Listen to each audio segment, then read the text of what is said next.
ಎಲ್ಲರಿಗೂ ನಮಸ್ಕಾರ. ನಾನು ಸಚಿನ್. 9 ಸೆಪ್ಟೆಂಬರ್ 2024 ಇದು ನನ್ನ 30 ದಿನದ ಡೇ ಟ್ರೇಡಿಂಗ್ ಚಾಲೆಂಜಿನ 20ನೇ ದಿನ. ಬನ್ನಿ ನಾನು ಇವತ್ತು ತಗೊಂಡಂಥ trade profit and loss logic band trade ನೋಡೋಣ. ಇಲ್ಲಿ ನೋಡ್ಬೋದು, ನಾನು ಇವತ್ತು ಡಿವಿಸ್ ಲೆವೆಲ್ ಟ್ರೇಡ್ ತಗೊಂಡಿನಿ. ಇವತ್ತು ನಾನು ತಗೊಂಡಿರೋದು ಒಂದೇ ಟ್ರೇಡು. ಇದರಲ್ಲಿ ನನಗೆ ಅರೌಂಡ್ 250 ರೂಪೀಸ್ ಪ್ರಾಫಿಟ್ ಆಗಿದೆ. ಬನ್ನಿ ಈ ಟ್ರೇಡಿನ ಲಾಜಿಕ್ ಏನಂತ ಅಂದ್ಬಿಟ್ಟು ನೋಡೋಣ. ಡಿವಿಸ್ ಲೆವೆಲ್ ಆಪ್ಷನ್ ಚೈನ್ ನೋಡಿದ ನಂತರ ನನಗೆ ಏನು ಅರ್ಥ ಆಯ್ತು ಅಂತಂದರೆ, ಅರೌಂಡ್ 5200 ಅಲ್ಲಿ ಕಾಲ್ ಸೆಲ್ಲರ್ಸು ಜಾಸ್ತಿ ಇದ್ದಾರೆ, ಪುಟ್ ಸೆಲ್ಲರ್ಸ್ ಭಾಳ ಕಡಿಮೆ ಇದ್ದಾರೆ. ಇದು ರೆಸಿಸ್ಟೆನ್ಸ್ ವರ್ಕ್ ಆಗುತ್ತೆ ಅಂತ ನನಗೆ ಗೊತ್ತಾಯಿತು. ಡಿವಿಸ್ ಲೆವೆಲ್ ನನಗೆ ಏನು ಅರ್ಥ ಆಯ್ತು, 5200 ಒಂದು ರೆಸಿಸ್ಟೆನ್ಸ್ ಆಗಿ ವರ್ಕ್ ಆಗುತ್ತೆ ಅಂತಂದ್ಬಿಟ್ಟು ನಮಗೆ ಗೊತ್ತಾಯಿತು. 5200 ರೆಸಿಸ್ಟೆನ್ಸ್ ವರ್ಕ್ ಆಗುತ್ತೆ. ಅದರ ನಂತರ ಮಾರ್ಕೆಟ್ ಡೌನ್ ಮೂವ್ ಆಗಿಬಿಟ್ಟು ಅಪ್ ಸೈಡ್ ಆಗಿಬಿಟ್ಟು ಇಲ್ಲೊಂದು ಸಡನ್ನಾಗಿ ಒಂದು ರೆಡ್ ಕ್ಯಾಂಡಲ್ ಮಾಡ್ತು. ಆ ಟೈಮಲ್ಲಿ ನಾನು ಇಲ್ಲೇನು 1 ಮಿನಿಟ್ ಕ್ಯಾಂಡಲ್ ಚೆಕ್ ಮಾಡಿದೆ. ಆ ಟೈಮಲ್ಲಿ ನನಗೆ ಏನು ಅರ್ಥ ಆಯಿತು ಅಂತಂದರೆ, ಮಾರ್ನಿಂಗ್ ಟೈಮಲ್ಲಿ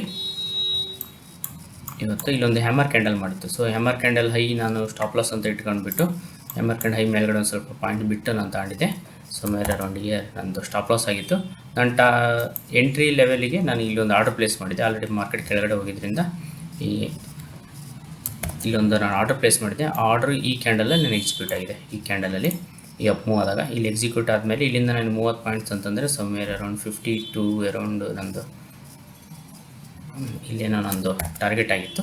ಅದರ ನಂತರ ಮಾರ್ಕೆಟ್ ನೀವು ಅಬ್ಸರ್ವ್ ಮಾಡಿದೆ ಅಂತಂದರೆ ಸೈಡ್ ವೇಸ್ ಹೋಗ್ಬಿಟ್ಟು ನಾನು ಬೈ ಮಿಸ್ ಆಗಿ ನಿಯರ್ ಟು ನನ್ನ ಟಾರ್ಗೆಟ್ ಬಂದಿತ್ತು. ಮತ್ತು ಅಪ್ ಮೂವ್ ಆಗಿಬಿಟ್ಟು ಇಲ್ಲಿ ನಂದು ಟಾರ್ಗೆಟ್ ರೀಚ್ ಆಗಿ 52 ಸ್ವಲ್ಪ ಕೆಳಗಡೆ ಬರುತ್ತೆ. ನಿಯರ್ ಟು ಟಾರ್ಗೆಟ್ ಬಂದಿತ್ತು. ಅದರ ನಂತರ ಮಾರ್ಕೆಟ್ ಸೈಡ್ ವೇಸ್ ಹೋಗಿ ನನಗೆ ಒಂದು 250 ರೂಪೀಸ್ ಪ್ರಾಫಿಟ್ ಆಗಿದೆ. ಇಲ್ಲಿ 15 ಪಾಯಿಂಟ್ಸ್ ಸ್ಟಾಪ್ ಲಾಸ್ ಅಂದರೆ ನಾನು 33 ಕ್ವಾಂಟಿಟಿ ತಗೋಬೇಕಿತ್ತು. ಬೈ ಮಿಸ್ ಆಗಿ ನಾನು ಒಂದು 22 ತಗೊಂಡಿದ್ದೆ. ಅದರಿಂದ ನನಗೆ ಒಂದು ಸ್ವಲ್ಪ ಪ್ರಾಫಿಟು ಕಡಿಮೆ ಆಗ್ತಾಯಿತ್ತು, ಲಾಸಸ್ಸು ಕಡಿಮೆ ಆಗ್ತಿತ್ತು ಇವತ್ತು. ದಟ್ ಈಸ್ ಫೈನ್, ಅದರಿಂದ ಏನು ತೊಂದರೆ ಇಲ್ಲ. ಬಟ್ ಆದರೆ ಇವತ್ತು ಸೈಡ್ ವೇಸ್ ಹೋಗ್ಬಿಟ್ಟು ನನಗೆ ಒಂದು 250 ರೂಪೀಸ್ ಪ್ರಾಫಿಟ್ ಆಗಿದೆ.